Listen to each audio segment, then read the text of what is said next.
Hello' guys, মই মিন্ময় আৰু আপোনালোকে চাই আছে বৰুৱা দা চেনেল। মই এতিয়া আজি ৰাতিপুৱাই শুই উঠি মোৰ নিজৰ বিচনাখন ভাল কৰি ল'লোঁ।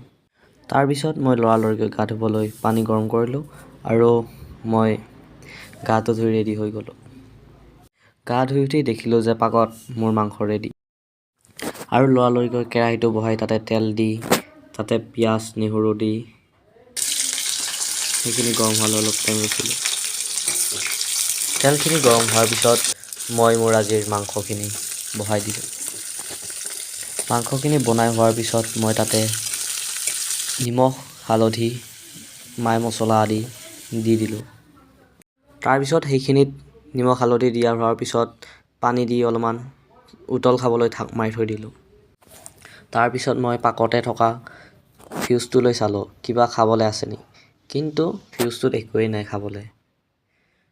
তাৰপিছত মোৰ ভাতে হৈ গ'ল। তাৰপিছত মাংসখিনি খাই কিন্তু ধুনীয়া হৈছে দেই গাইজ, বহুত ধুনীয়া লাগিছে। আৰু কি মাংস ক'বই পাৰিছিলোঁ, আজি হাঁহৰ মাংস আছিলে দেই গাইজ।